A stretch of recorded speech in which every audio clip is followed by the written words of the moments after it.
Welcome to Stewardship in Motion here at the Minding Our Business Financial Academy. This space exists for one reason: to help people of faith move from financial drift into alignment, stewardship, not just in theory, but in real life. We focused on awareness. We looked at spending, we looked at habits, we looked at what our money has been quietly saying about our values. And for many people, that was eye-popping. But tonight, it's going to be a little different because awareness is powerful, but awareness alone doesn't change anything. Tonight is about motion. So as usual, let's ground ourselves in scripture. Tonight, it's James chapter 1, verse 22. And it reads like this: "Do not merely listen to the word and so deceive yourselves.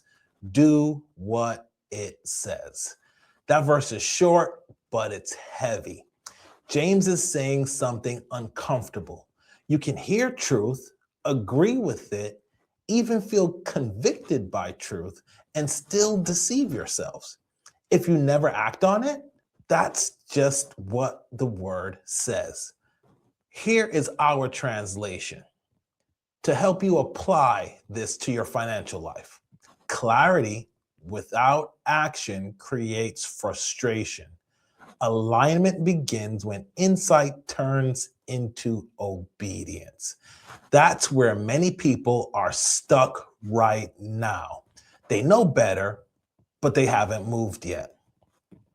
So at the core of this problem, here's what I've seen happen after a money audit. People walked away saying things like, "I didn't realize how much we were eating out. I didn't know subscriptions were draining us like that. I didn't realize how inconsistent our giving had become. I see the problem now, but I don't know where to start." And then something dangerous happens. We try to fix everything at once. You overhaul your entire budget. You start cutting everything. You download 4 or 5 apps trying to manage it all. And you promise yourselves this year is going to be different. This month is going to be different. And within 2 weeks, you're completely overwhelmed, discouraged, and stuck again. Here's the truth. Awareness without direction leads to anxiety. God never reveals something just to overwhelm you. He reveals so you can respond.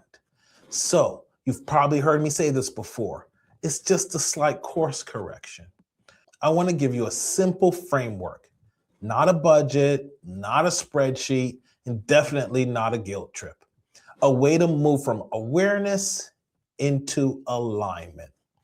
So here's the solution. 3 alignment moves. If you get nothing else from what I'm about to tell you, grab a pen, grab a paper, and get these 3 points. Number 1, move number 1. Choose one misalignment. Not everything, not the whole budget, not your entire financial life, just one. Because alignment doesn't require overhaul, it requires focus. Some of you already know what it is. For some, it's eating out. For others, it's impulse spending. For yet some other folks, it's inconsistent giving. And for many of us, it's our lifestyle creep. Yes, you know, the urge for the bigger car, the bigger house, the bigger vacation, the fancier clothes, whatever it is that is your particular thing, you know where your lifestyle has begun to creep. And when everything is a priority, nothing changes. So here's the question I want you to ask yourselves. It's right here on the screen. What is the one financial habit God is inviting you to realign right now? I don't want you to do this from a perspective of shaming yourself. I don't want you to pressure yourself. This is simply an invitation to listen to that quiet, still voice that you know is telling you you need to change something in your financial life. Let's look at our second move. Redirect before you restrict. A lot of times we do this with our diets too. We just start putting a line through things or restricting things. And then we begin to have that feeling of constraint. You probably will tell yourself something like, I work hard, I deserve. Those are usually the ways we try to punch our way out of that restriction bag. But let's stop doing that. Most people think stewardship is about cutting. You begin to cut the fun, then you cut the joy, and the next thing you know, you're cutting your own freedom. But biblical stewardship isn't subtraction, it's redirection. Instead of saying, I need to stop spending here, ask yourself, where should this money go instead? Because money without assignment would always drift. Maybe that means for you or for some, redirecting a portion of your funds to savings. Start small, start with $200. Or maybe it's redirecting an additional or maybe your foundational $100 to your giving. Or maybe still it's redirecting money into your savings, away from your lifestyle. When that lifestyle budget begins to creep, simply redirect a portion of the funds back towards your savings or maybe even your investing account. This is powerful because it changes the posture. You no longer deprive yourself, you're deciding intentionally, and intention is the beginning of alignment. Let's get into this third point. Third move to get us back in alignment. Systematize the win. Because insight without structure relies on willpower.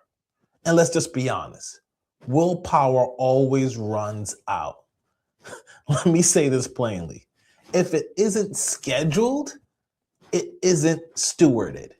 When I was in healthcare, we used to say, if you didn't document it, you didn't do it, right? If you're a person who've read Atomic Habits or any of those personal development books on managing your time, they say if it's not scheduled, you won't do it.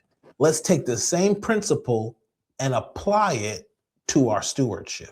Alignment doesn't come from trying harder. It comes from building systems that make the obedience piece of it easier.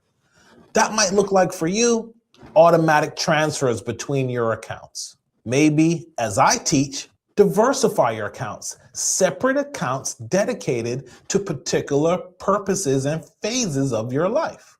You guys know this if you've heard me before, the weekly check-in. It can be as little as 10 minutes. Remember, I have a form to share with you where you can actually just go through, begin to write down, what did you do last week? What are you planning to do next week as far as your budget and your finances? And here's the big one. Giving becomes your first priority, not your last. God is not asking you to be more motivated. He's asking you to be more faithful. And faithfulness loves structure. If it's not structured, you're not going to do it. That's the reason why you haven't been successful thus far. Now, I want to see if I can engage you all just a little bit here. So let's pause for a second and let's answer this question. What is one financial habit you're committing to realign this week?